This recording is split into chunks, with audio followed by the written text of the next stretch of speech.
Okay, it's 9 o'clock. Good morning, good afternoon, everyone. My name is Rachel Oneska. I am the program manager for SCP3, the land restoration platform based in the US. And I'm very happy to kick off today's community of practice. It's on payment for ecosystem services. So we will hear from Olaf Westerman to provide a brief overview, and then we'll hear from two of our country program colleagues who are implementing different payment for ecosystem models. So we'll hear from Arthur Chinsman William, who will talk about Sierra Leone's water fund. And we also have Jonathan Thomas, who will talk about Malawi's Restore Africa, which is a carbon finance program. So if during the presentations, if you have any questions, please feel free to put them in the chat. Since the two different country programs that are presenting are quite different, we will be having a question and answer period after both the Sierra Leone and after the Malawi presentation. So feel free to put your questions in the chat, and just a reminder that this is being recorded for the benefit of those colleagues that aren't able to join us here. And I think with that, I will hand it over to Olaf to help us first orient ourselves as to what payment for ecosystem services are.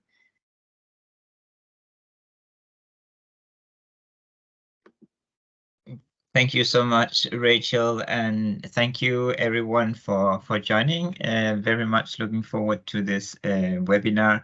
I know that this is a theme that is of interest to many people to explore the different kinds of payment for environmental service schemes. So we thought it would be good to give a webinar and this, and also again, thank you to Arthur and Jonathan for agreeing to present at this webinar as well.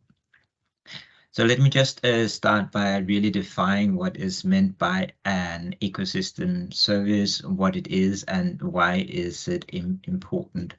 So an ecosystem service basically can be defined as a benefit that people obtain from ecosystem services. So basically the benefits that people obtain from nature and the processes and dynamics of nature that provide for us different kinds of services. For example, these are often divided into four different kinds of services. We have the provision services, which are basically the products, the very tangible products that we obtain from the ecosystems, for example, food and water.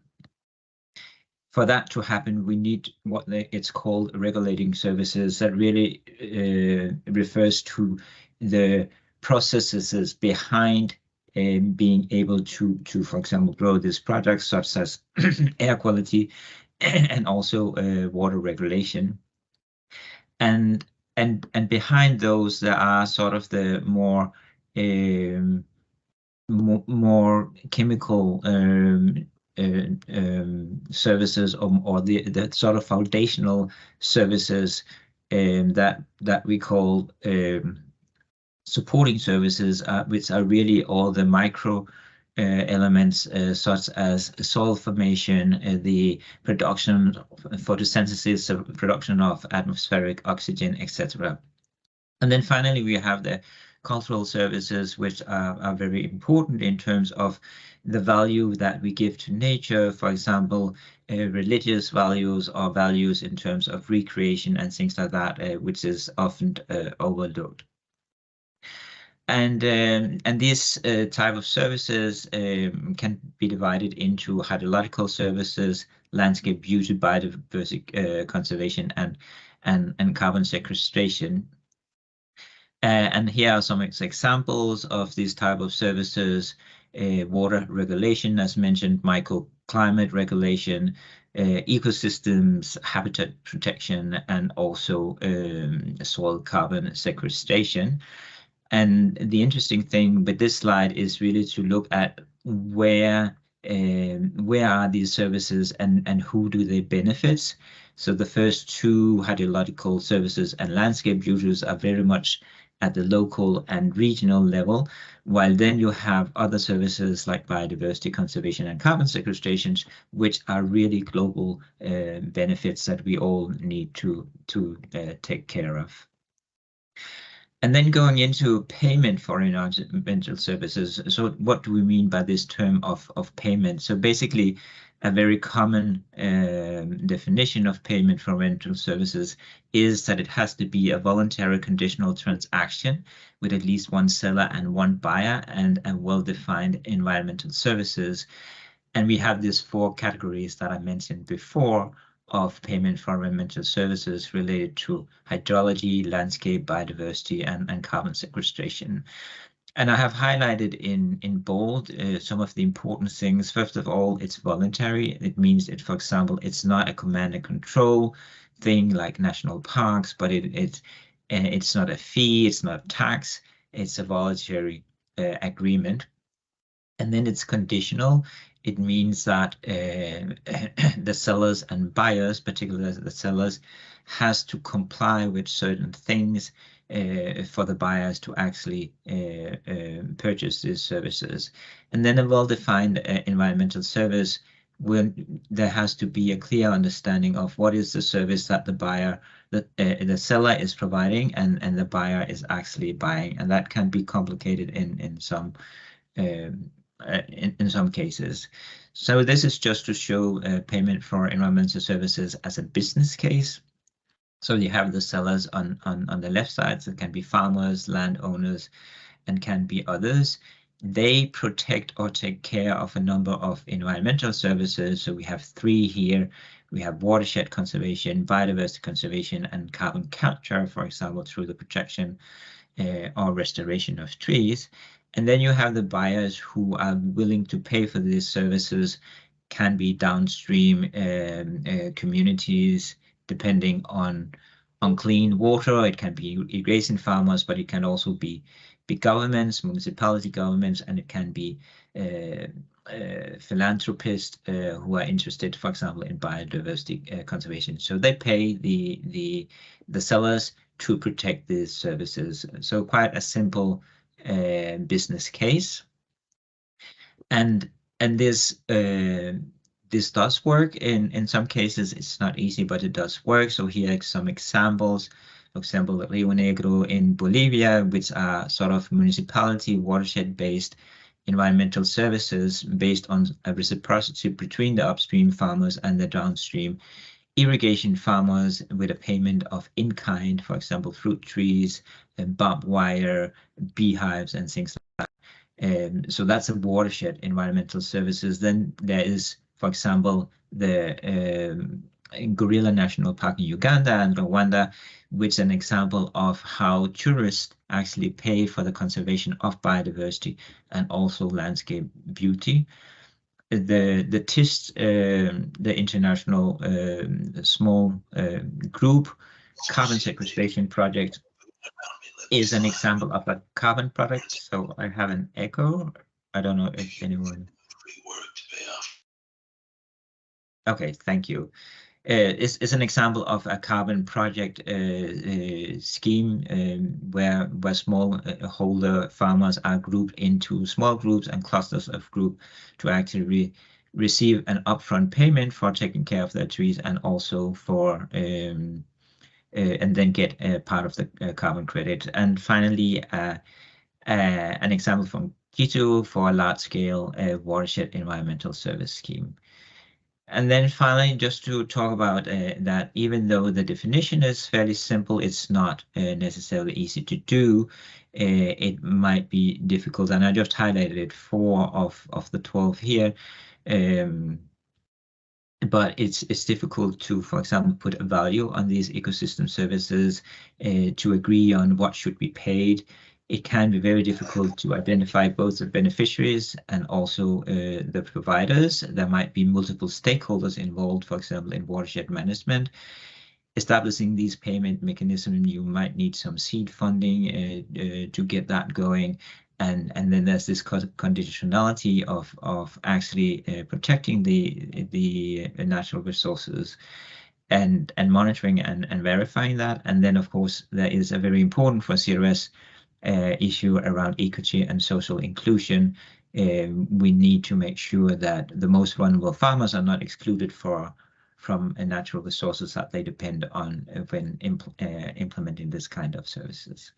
So this was just a quick overview, and with that, I will hand it over to Jonathan.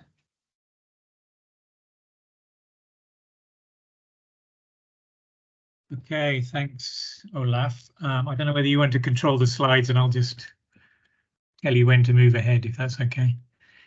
So good morning, no good afternoon, everyone.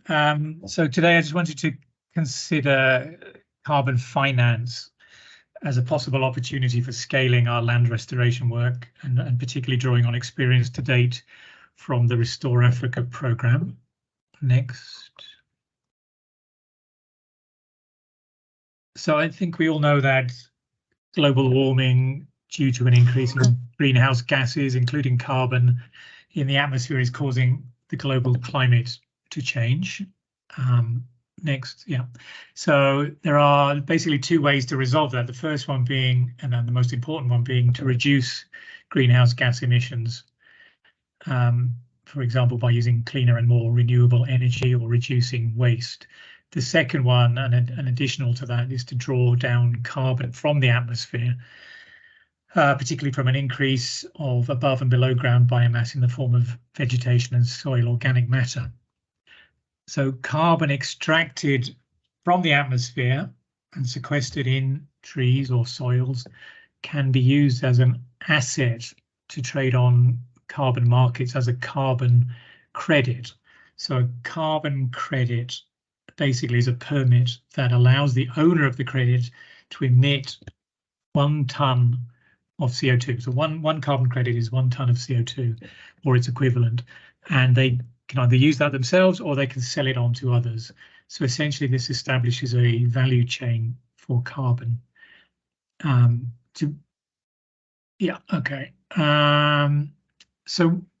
as CRS, we see carbon financing not as an outcome in itself, but as a means to scale our land restoration work to improve livelihoods and resilience.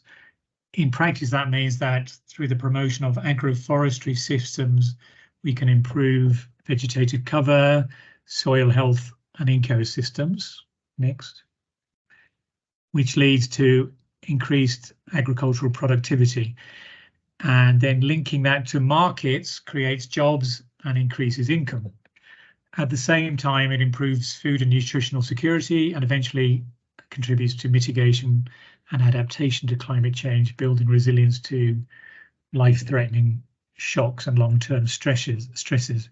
And as an added bonus, carbon finance then allows participating farmers to benefit from a modest additional income and provides an increased incentive to plant and maintain trees and healthy soils.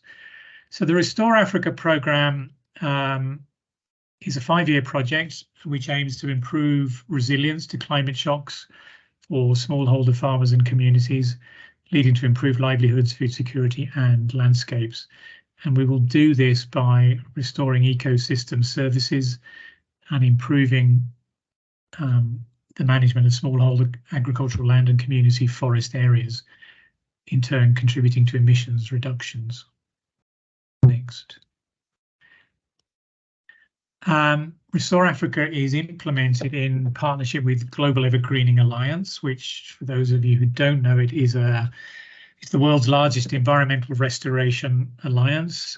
CRS is a member along with something like 80 other NGOs, and they focus on large-scale transformative landscape restoration projects. Funding for this particular project is through Climate Asset Management, which is a nature-based fund established by HSBC Bank and the Pollination Group. And investors in this fund seek to reap a return on their investment through carbon credits rather than a financial profit. So the whole Restore Africa programme is implemented across 6 countries. We're currently in phase 1, which is Malawi and Uganda and Kenya, with CRS leading in Malawi and Uganda. and phase 2 will follow early next year, Zambia, Tanzania, and Ethiopia.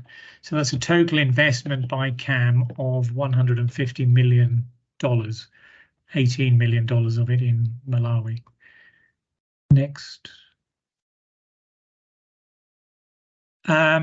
So the project in Malawi is implemented through a consortium of 6 NGO partners, some international, some local, together with one technical partner, ICRAF, the World Agroforestry Institute, and we'll work in the 7 districts shown on the map there over the next 5 years to restore landscapes on approximately 350,000 hectares.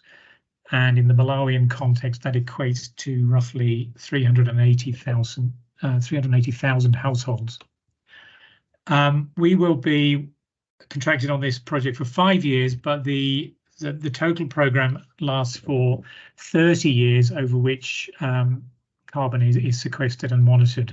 And during that period, we aim to sequester over 15 million tons of carbon, which roughly equates to 20 million trees, allowing for some loss of trees over that period and some leakage. That should generate about 11.5 million certified carbon credits. Next. Yeah, you can click again a couple of times. Great.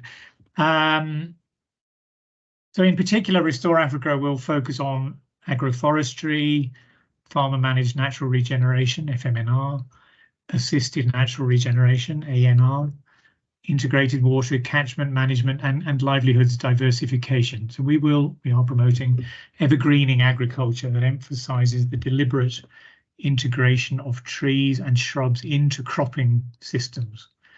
We will promote a diversity of tree species based on both technical input from ICRAF as well as an assessment of local knowledge and preferences.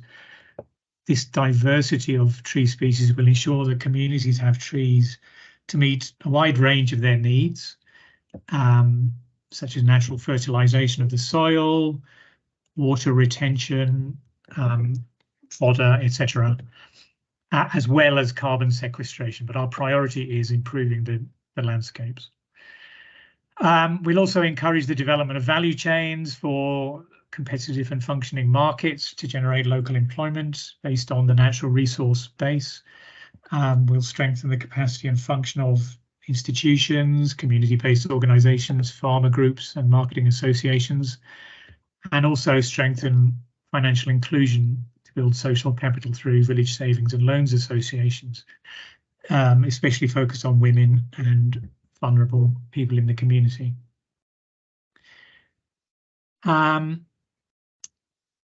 So just to mention there, then, the carbon revenues generated after the investors have been paid off and have taken their carbon credits, there will be then approximately half of the total carbon credits produced will be sold by GEA and will be invested back into the communities, which we hope will then be reinvested in further scaling of regenerative practices.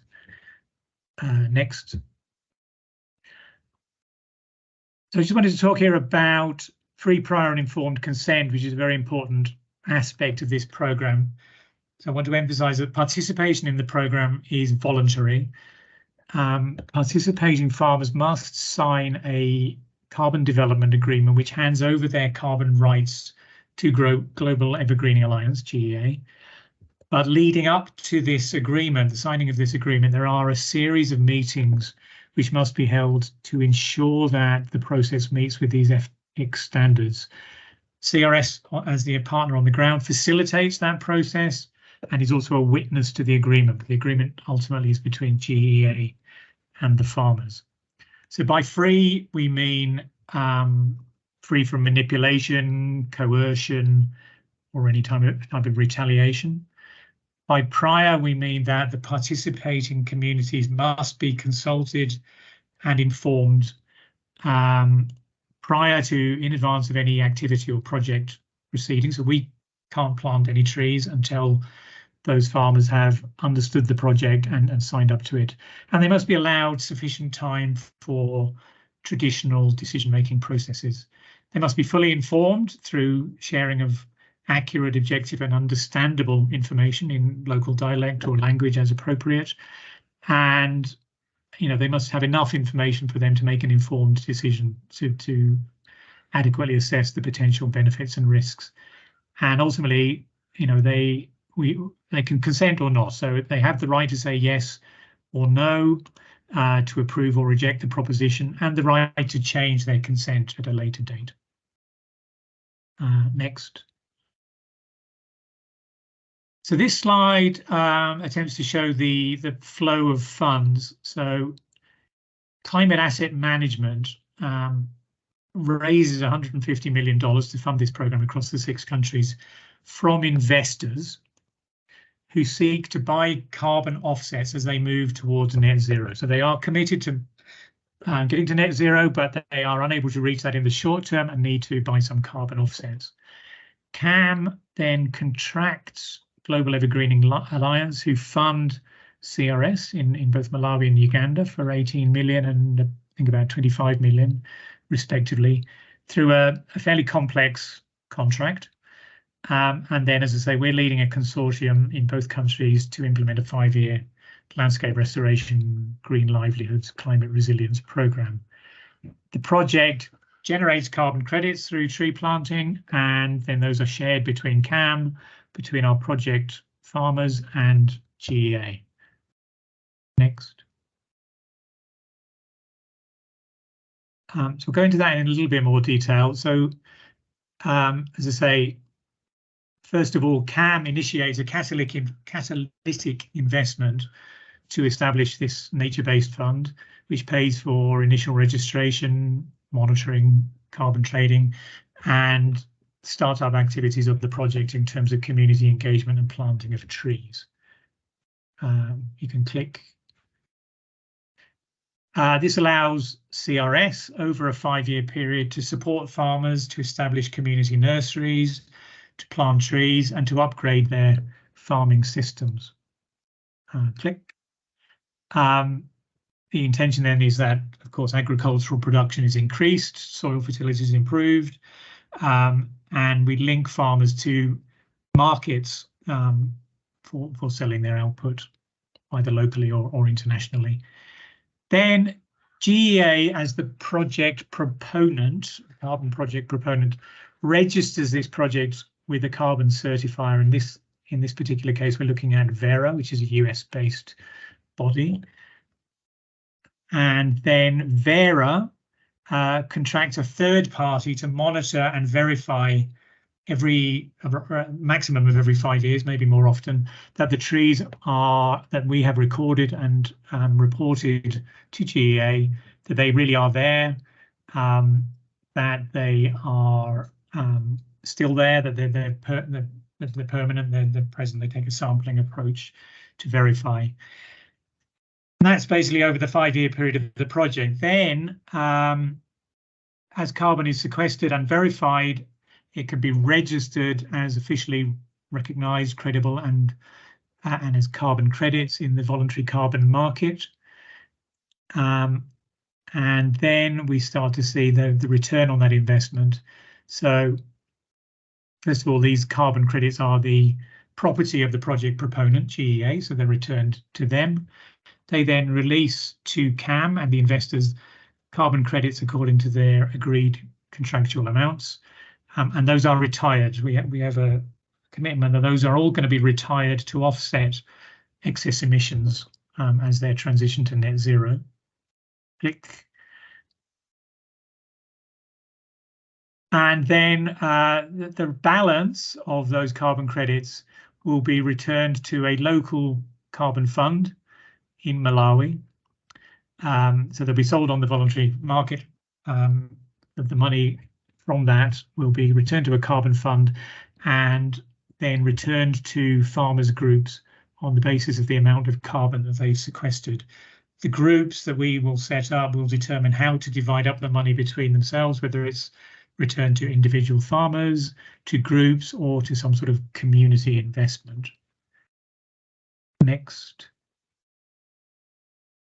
And then just finally, I wanted to talk about a few of the challenges that we've seen to date, which is 1 year into the program so far.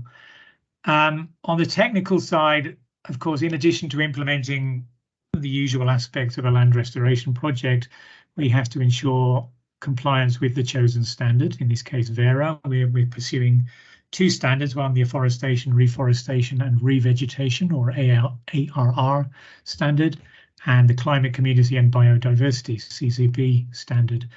Both of these require pretty rigorous MRV processes to monitor and verify the trees and the carbon generated or the carbon sequestered. And as an example of that, every tree that we plant on farmers' land will be monitored through a census-based approach. So each individual tree has to be geotagged, measured and monitored. And remember, we're planning to plant about 20 million trees. We also have to demonstrate that any carbon reduction achieved by the project is additional to what would have happened under a business as usual scenario.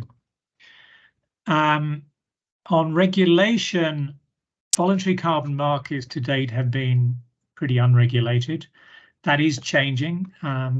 Following the last COP meeting, the African Carbon Markets Initiative, ACMI, was established, and that is now supporting African governments to put in place more rigorous regulation and policy. We don't know exactly what that's going to look like yet, but it's likely that it will include some level of taxation, some level of regulation about the amount of carbon or the benefits of carbon that should be returned to communities. And this could ultimately change the investors' calculation on the viability of the project. Yeah, we went into this as CRS with limited knowledge on carbon finance. It's a new area for us, and it's also a new area for GEA. So we have pretty limited knowledge on that, and we're on a steep learning curve and trying to build a plane as we fly it. The revenue sharing, of course, is important. Under the current arrangement, the investor share of carbon credits is front-loaded, meaning that the farmers don't see their full share of benefits until later in the 30-year period, after 15 years. This, of course, raises some questions as to whether it's fair and equitable. Is it sufficient incentive to protect the trees and incentivize farmers to keep those trees on their land? And of course, we don't know what the future legislation might bring in. And that relates then to the tree permanence. In Malawi, we have huge pressure of population, of huge demand for fuel wood, agricultural expansion, etc. And so the pressure on those trees is extremely high. On the administrative side, I mentioned the contract between GEA and CRS is quite complicated. It took us several months to negotiate that. We're now still negotiating subcontracts with the partners. That whole process has taken over a year, and that has delayed the start to activities. The contracts are based on milestone payments, which are new to some of our partners. They're only paid upon achievement of certain numbers of targets on trees. And there's still a certain amount of negotiation going on the roles and responsibilities on the carbon elements, a bit of lack of clarity on that even still. As I said, we're contracted to for a 5-year period. It's a 5-year contract, but the whole program, the whole crediting period is 30 years. So as yet, we're not sure what our role, if any, is going to be beyond year 5. And one last point is we've been funded through CAM. They have a number of back investors, but we have a lack of visibility on who exactly they are and whether they are aligned with our Catholic values. So we have shared with CAM our red lines in terms of companies or sectors that we will not work with, and that to the best of their ability, they're screening out those types of investors. But it is a challenge. So thank you very much.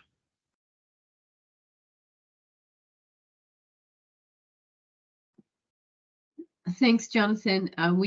For your presentation, we do have a few questions in the chat. I think a lot are related to kind of the payments, but before I get to those, Demo from Lesotho had a question about the 7 districts where this is going in. Are there climatic conditions? Are the climatic conditions similar across those 7 districts? Which tree species will be promoted to be planted? And do either of those factors influence on the amount of carbon sequestration? So yeah, if you look at the map, the districts are from right up in the north, Chichipa, which borders Tanzania, down to Zomba and Machinga in the south. So they are quite different in terms of rainfall patterns, agroclimatic factors, etc. They've been chosen on the basis of our consortium had a presence there. There is there was a high-level screening of the whole of Malawi to see which districts had the biggest deforestation and the biggest challenges. So those were amongst the worst. That's why we chose them. Tree species will vary a little bit. So we have ICRAF, the World Agroforestry Institute, as a key technical partner. They're advising on that, but we're also consulting locally with district forestry officers and with communities as to which trees they know can best survive, which communities are most interested in and value. They will be quite diverse, so there will be trees for fodder, for firewood, for, as I said, soil fertility management, etc. So a range of species and fruits as well, so that we're linking into value chains. But they will vary a little bit from one district and even sub-district to another. Yeah. In terms of the carbon calculation, yes, each tree species has a different growth pattern and growth rate, so that does affect the amount of carbon that it sequesters over that 30-year period. So on that, we have technical input again from ICRAF, but also from a carbon consultant. Thank you, Jonathan.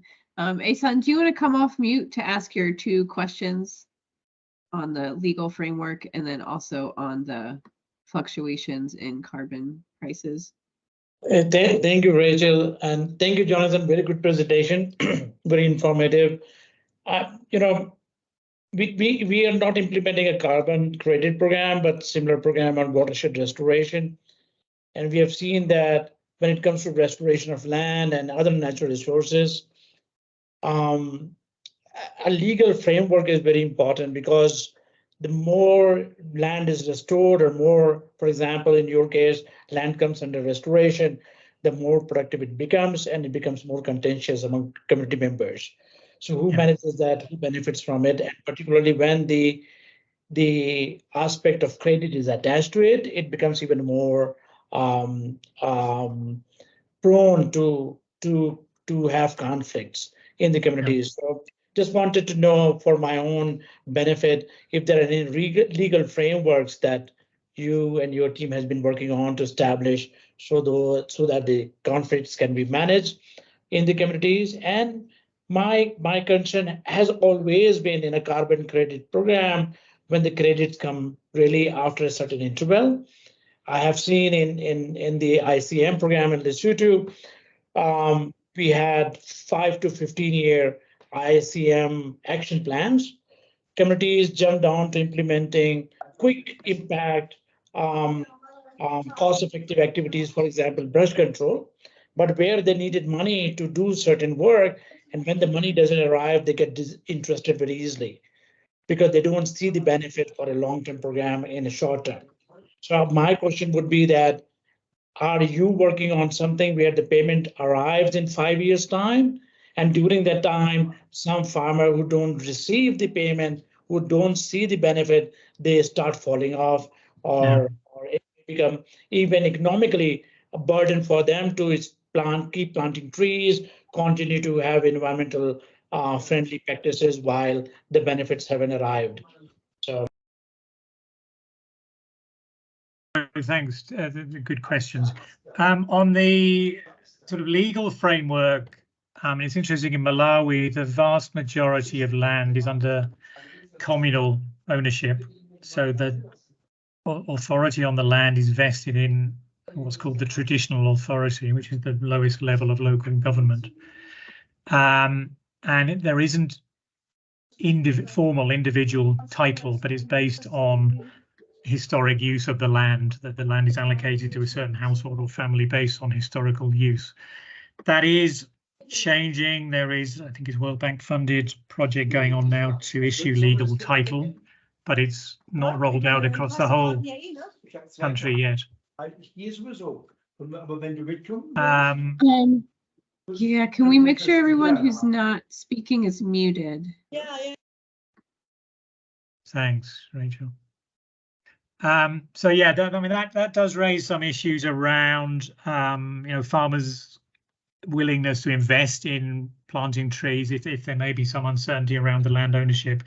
So we're working with Ministry of Lands and others on that to just make sure that there is formal approval of that. So this carbon development has to be agreed at farmer level, but it'll also be signed off at group level and at traditional authority level. So that should give some certainty to the farmers that any investment they make through this program is assured. Related to that, I guess there is the issue of generational change. On a 30-year program, most likely the person who owns the land now may not be the person who owns the land in 20 or 30 years time. So that's something we have to look at very closely, is making sure that youth are involved so that they understand the program and what their parents or their grandparents may be signing up to, because it will in time pass on to them. So yeah, I mean, we hope obviously through that conflict will be minimized, and we have policies and procedures in place to manage conflict should it arise through FRM processes. Then in terms of the carbon, yeah, as currently structured, the agreement that we have with Global Evergreening Alliance and CAM, well, our agreement is with Global Evergreening Alliance, the farmers get some percentage in the first few years, but the majority not until year 15, when the investors have taken back their share. As I say, there are questions around the equity and fairness of that. So GEA has agreed that the percentage that they retain will actually be forward sold on carbon markets to release some money, which we can then give to participating farmers in the earlier stages of the project. I would say it's not ideal, but it is a fix. We are, parallel to this program, looking at other potential sources of carbon finance. One we're talking to is Rabobank, which on the face of it has a much fairer system. So there are others out there. Thanks, Jonathan. So there are still many questions in the chat and some really great comments as well on the need for us to continue the sharing of learning around the carbon finance. But we do want to move on to the Sierra Leone Water Fund, just in the interest of time. So thank you so much, Jonathan, and for everyone in showing your interest and questions in the chat. I think it's certainly an ongoing conversation. So I think with that, I will hand it over to Arthur to talk about the Water Fund at Sierra Leone.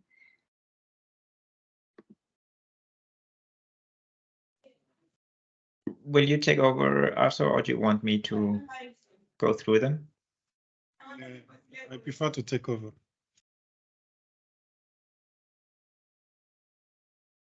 Okay, thank you. Hello, everyone on call. I'm delighted to introduce to you the Western Area Peninsular Water Fund.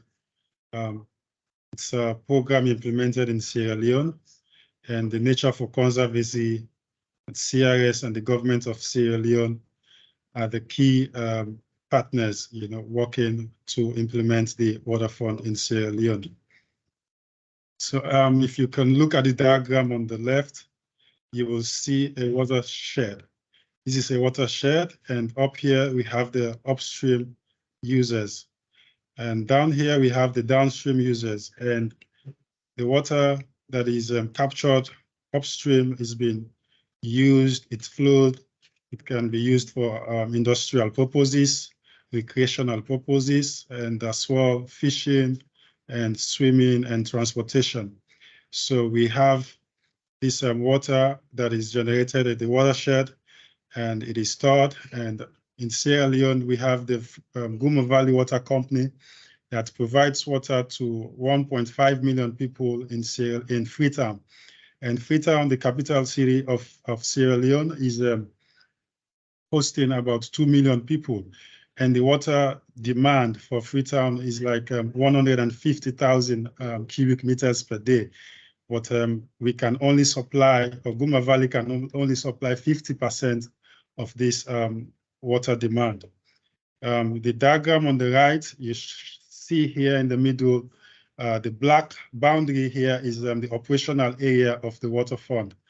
It's about 17,000 hectares, 17,000 hectares. And so you see the green forested areas. And this is the baseline land cover change taken from 2016.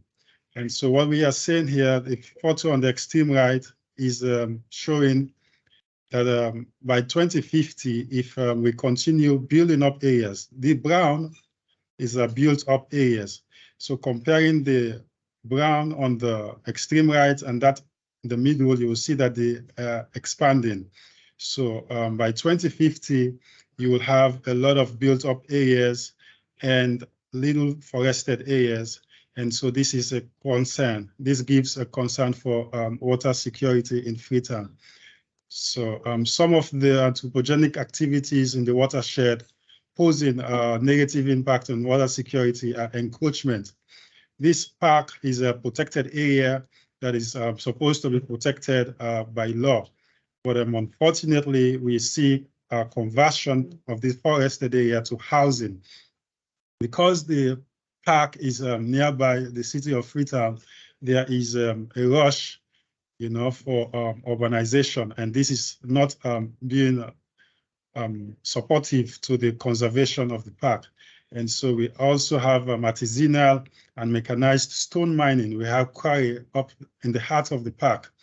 As well, we have marijuana farming, and the more we move towards some expansion, the more we see the porosity of the local communities and national government, to enforce the laws that are to be put to protect the integrity of the national park.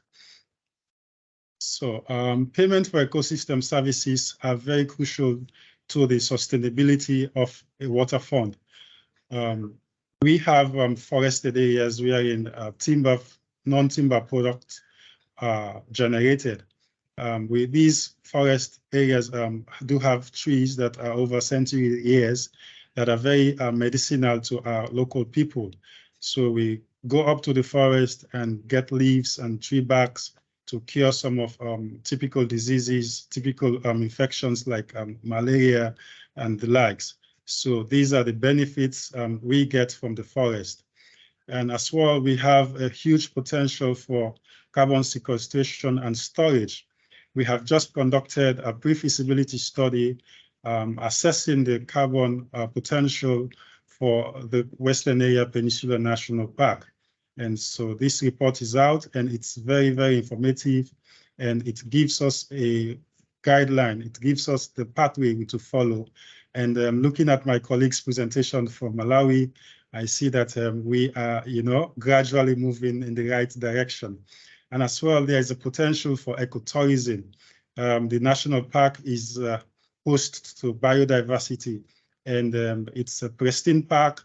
And so therefore we see that there are a lot of biodiversity potential, and it gives a beautiful scenery wherein tourists can come and see. So this is another important ecosystem service wherein the youth and as well community people can have sustainable livelihood options in ecotourism. Payment by water user is another strategic way to ensure the functionality of the water fund. Wherein you see water users downstream. I'm looking at the illustrations on the right. You see water users downstream contribute, they make payments to projects that will incentivize the conservation of the watershed upstream. So payment of ecosystem services are very, very much important in the work of the Western Area Peninsular National Park. Why Water Fund? Water Fund are trust, financial models that are independently governed by multi-stakeholders for the long-term benefits of the downstream users. And so in addition, water funds, we have an institutional framework that is composed of very key and crucial stakeholders, right from the government to the community people to civil society organizations. So we are together working forward towards conserving management of biodiversity and watershed protection. The Western Area Peninsular Water Fund also allow the downstream users to make significant contribution towards the protection of the park, of the watershed, as I've already explained. So we want the water users to invest in the park so that we can continue to improve and maintain water quality downstream, and to ensure that we have water supply throughout the year.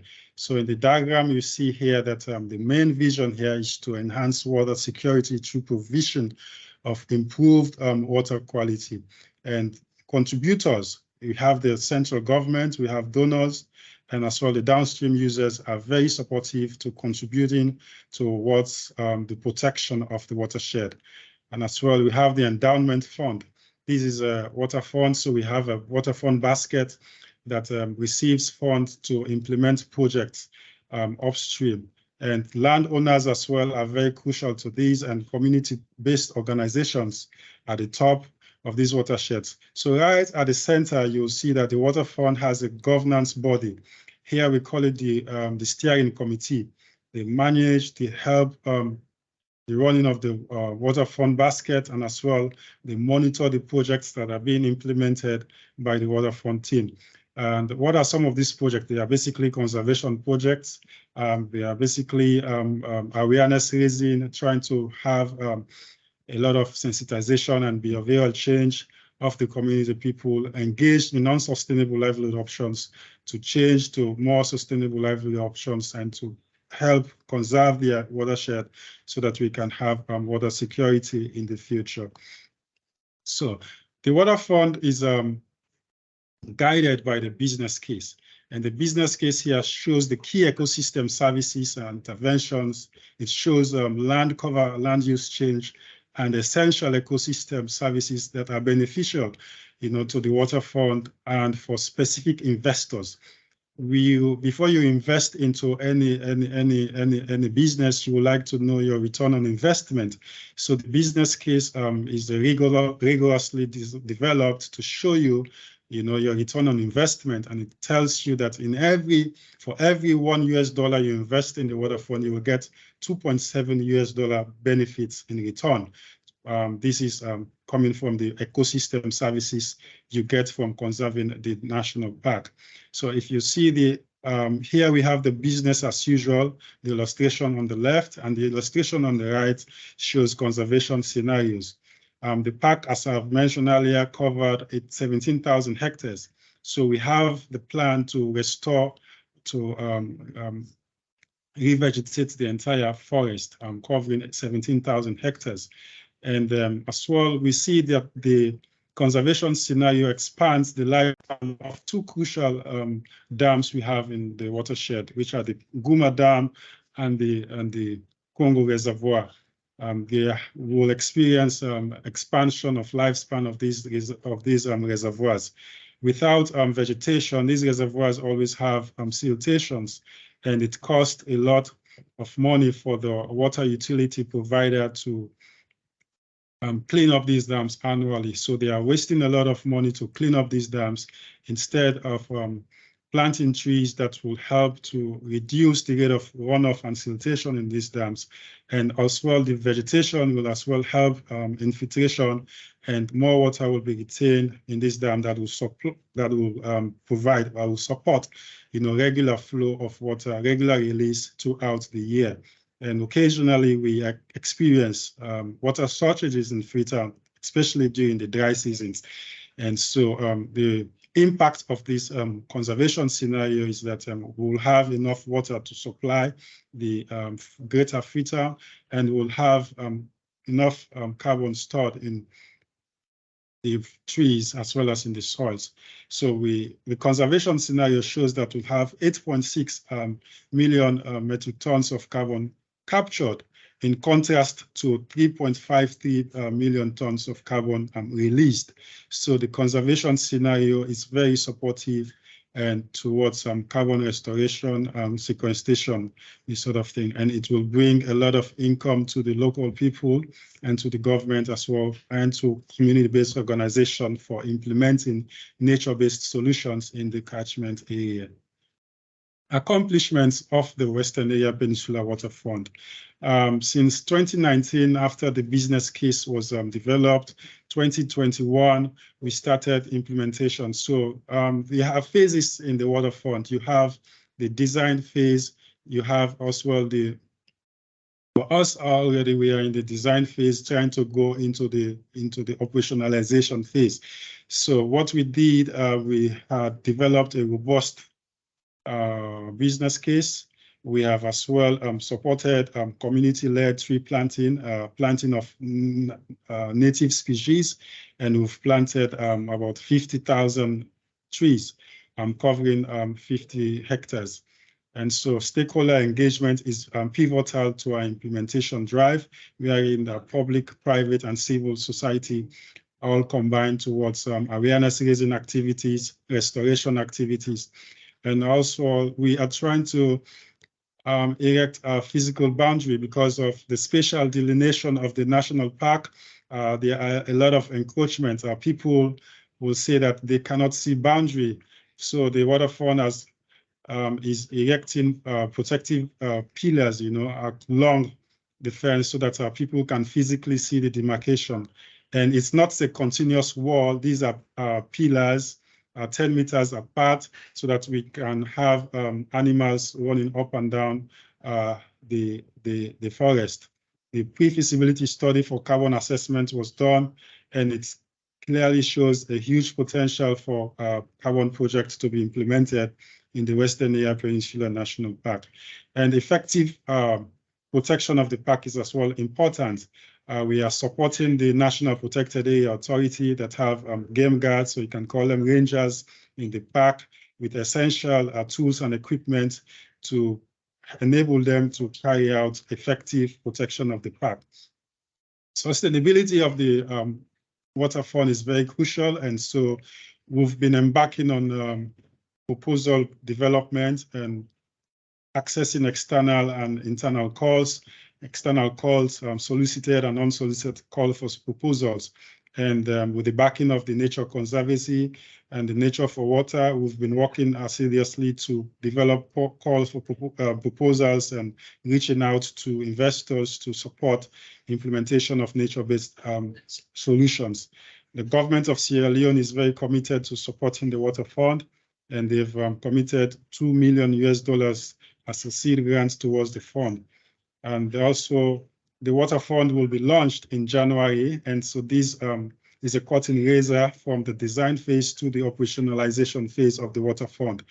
And as well, we'll continue to encourage or to continue to look out for subscription from membership, like annual subscription fees for government institutions or for private institutions to come and subscribe to the waterfront movement, so that additional funds can be raised to support the implementation of nature-based solutions. Challenges setting up waterfront include development and urbanization. Because the watershed is close to the capital city and the vast rural-urban migration. So we are faced with a scenario wherein you would like to choose urbanization instead of conservation. So this is a key challenge, and because of urbanization, we see massive encroachment in the national park, and so this is one key challenge. Another challenge is resource, financial resource, human resource, and they are very, very challenging in setting up the Western Area Peninsula Waterfront. Attitude and mindset of the communities. Some of these communities, are highly dependent on the forest, where they can hunt animals, where they can cut down trees for charcoal burning so that they can sell or for medicinal purposes. So they are highly dependent. So raising enough awareness to change the mindset, to change the behavioral change of these people is also very important and is a challenge for the waterfront project. And so the Nature Conservancy have been a solid pillar and sole supporter of the waterfront so far. And then we have the government of Sierra Leone, the Ministry of Water Resources, the National Water Resource Management agencies, and other line agencies like the National Protected Area Authority and other institutions. So you click on the link, you'll see additional resources channeling you to the business case. I want to thank you very much for your attention, and I'm happy you are so much interested in the Western Area Peninsula Waterfront. Thanks, and I'll be happy to respond to a few questions. Thanks so much, Arthur. I had a question on this. Olaf had mentioned that with all, payment for ecosystem models, that there's a buyer and a seller. In the waterfront scenario, the buyer is very clear. It's the downstream users, those paying those membership or subscription fees. But with this being a public park, I'm assuming government owned, is the seller, so are those fees going to the government or are they going to community groups who are living and farming within this park area? Yeah, I guess I was just wondering, in the fees that are coming in, who will they go to? Already we have a typical example where we have the utility service provider, that is the Guma Valley Water Company, and households are subscribing to the water they have at the households, and this company is a crucial member of the waterfront. So we are hopeful that in time to come, the company will directly give some fractions of these payment they receive into the waterfront basket. And other services we are looking out again for are like recreational or ecotourism, wherein we can have some ecologists in the park, and tourists could come in and give some money that will go into the waterfront basket and as well to community development programs. So these are two examples. As well, the example for the carbon, if we eventually have a carbon project, you will see that funds will come in from the carbon credits, and this will go into the waterfront basket for nature-based solutions and as well for community programs like improved livelihood options. So these are typically three examples I will give to how we'll have payment for ecosystem services that will come back to the implementation of nature-based solutions in the watershed. Thank you. Thanks, Arthur. Erin Baldridge, do you want to come off mute and ask your question for Arthur? Sure. Hi, Arthur. Thanks for the great presentation. I was curious, what are the things that have helped CRS be in a position to really have that credibility, reputation, the relationships that we need to have in order to really influence all of these diverse actors that have to be influenced for this to work? What has helped us have that reputation and those relationships?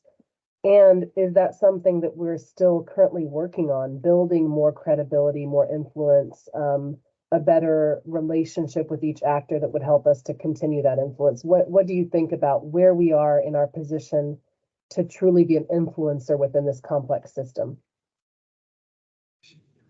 Yes, indeed, it's a complex system, and CRS have been in Sierra Leone for 60 years. So we have the buy-in, we have the credibility, and we have the confidence of the government as well as other partners. And it's a multi-sectorial action, so we have all these actors on board.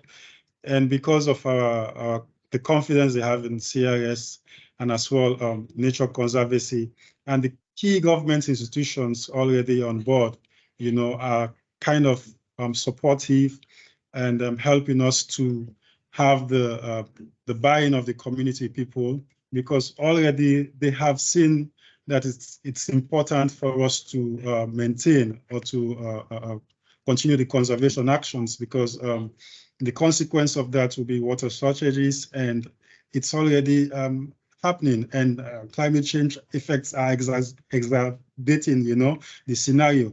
So the confidence is there, the credibility is there, and we are working together. Already the Waterfront Secretariat is as well hosted by a government ministry, which is the National Water Resource Management Agency. And so we are together, in a cohesive manner, and we are moving as a force, a cohesive force trying to push, the nature-based solution agenda forward. And there are already good examples to show that it's better you conserve. It's better you conserve than you destroy, than you destroy. So we have seen flooding, we have seen landslides. So the examples are there, and people have buying in. The problem here is the law enforcement, the porosity of the national government, and as well the community level to enforce, set up bylaws to enforce this law. And we are very much working towards some advocacy and building up community structures so that they can stand up for themselves and support nature-based solutions at their catchment level. Thank you. Thanks so much, Arthur. Unfortunately, we are at time, and there are still 2 questions in the chat from Asan and another from Baxton. Arthur, if you are able to respond to those, that way those of us who need to leave the call now can still see the answers to those.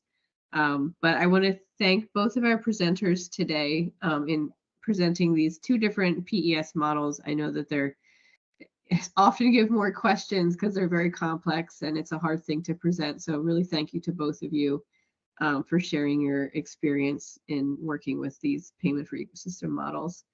Very much appreciate it. And yeah, I will share out the recording when it's made available as well. But thanks all for joining, and have a good rest of your morning or afternoon, wherever you're calling from. Thank you, everyone. Thank you.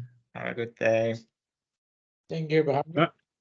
Thanks, everyone, and have a good day. Thank you. Thank you.